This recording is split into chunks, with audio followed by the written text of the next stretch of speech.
आपको एक रात सोने के 1 लाख रुपए दूंगा। क्या? शिखा क्या हुआ? कुछ नहीं निखिल, वो आंख में कुछ चला गया शायद। काका आप क्यों खड़े हो यहाँ पे? वो कप लेने के लिए आए साहब। तुमने अगर कॉफी पी ली हो तो कप दे दो।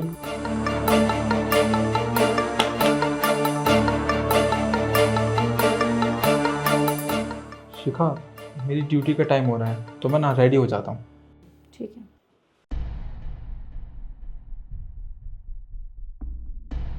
इस बुढ़े की इतनी हिम्मत, ये ऐसा बोल भी कैसे सकता है? इसे तो मैं बताऊंगी।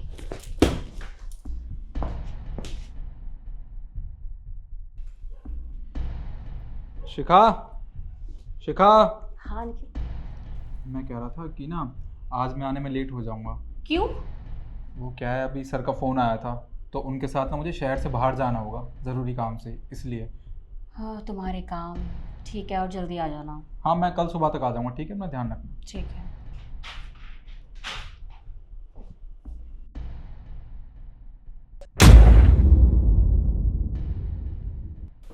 अबे बुढ़े, बात सुन मेरी।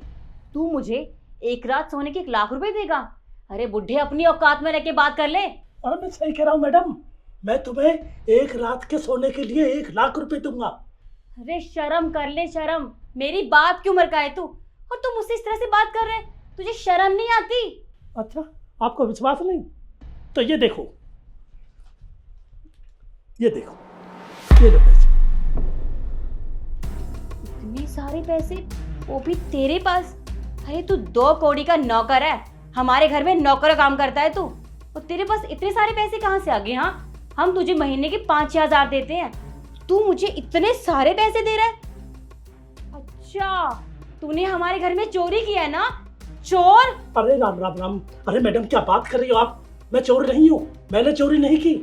मैंने गांव में अपनी जमीन, सारी जमीन बेच दी आपके लिए। बहुत पैसे हैं मेरे पास। ये देखो, ये देखो, ये देखो,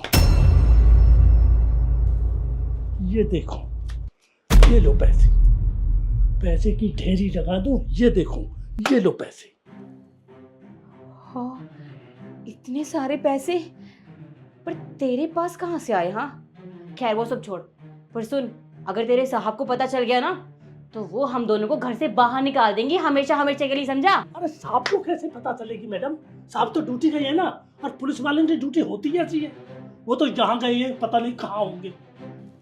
हाँ वैसे तेरी बात में दम तो है, तेरे साहब को क्या ही पता चलेगा। जब तक तेरे साहब आएंगे तब तक तो हमारा काम भी खत्म हो जाएगा। चल ठीक है, चल मेरे साथ। चलो, अभी तो बहुत सारे पैसे मेरे पास। तो काका, अब आपने मेरे लिए इतना किया है, आपके लिए भी तो कुछ करना बनता है ना?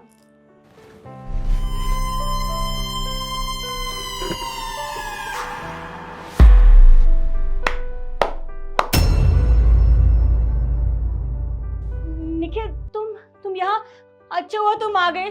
देखो ना काका मेरे साथ जबरदस्ती कर रहे थे, मैं इनकी बेटी जैसी हूँ, और ये सब कर रहे थे मेरे साथ। शिखा कुछ तो शर्म करो। मुझे पता है ये सब ना तुम पूरे होशो आवाज में कर रही थी, वो भी पैसों के लिए, और तुम काका का नाम लगा रही हो। तो मैं एक बात बता दूं, ये सब ना मेरे कहने पे हो रहा है।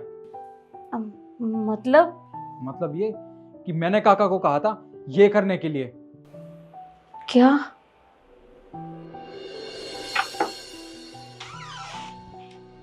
काका जी साहब। आधा काम तो हो चुका है, और ये लीजिए पैसे। ये इतने सारे पैसे हैं कि इनको देख के कोई भी आसानी से भाग सकता है। बस मुझे पूरी उम्मीद है कि शिखा पे इन पैसों का कोई असर नहीं होगा, वो मना कर देगी इन पैसों को लेने से।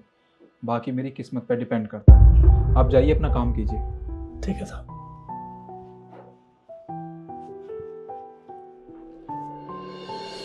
अरे मैं तो बस तुम्हारा लॉयल्टी टेस्ट लेना चाहता था कि अगर कल को मेरे पास मेरी जॉब और ये पैसे ना रहे तो क्या तुम मेरा साथ दोगी या नहीं। और देखो इस टेस्ट में ना तुम बहुत बुरी तरीके से फेल हुई हो। तुम्हें एक बार भी मेरा ख्याल नहीं आया। मैंने कभी सपने में नहीं सोचा था शिखा कि तुम इन चंद पैसों के लिए मुझे धोखा दोगी। मुझे तो शर्म आती तुम्हें अपनी बीवी कहते हुए भी। निखिल प्लीज मुझे माफ कर दो, मैं वो इतने सारे पैसे देख के बहक गई थी। मैं जानती हूँ मैंने तुम्हें बहुत हर्ट किया है, प्लीज़ मुझे इस बार माफ़ कर दो। मैं दोबारा ऐसी गलती कभी नहीं करूँगी। अरे बस करो, ये पैसे देख के तुम बहक गई थी? तुम छोटी बच्ची हो क्या? बस बहुत हो गया। तुम्हें पैसे चाहिए थे ना, अभी देता हूं तुम्हें। क्या कर रहे हो तुम? तुम्हें पैसे चाहिए थे ना शिखा, तो ये लो।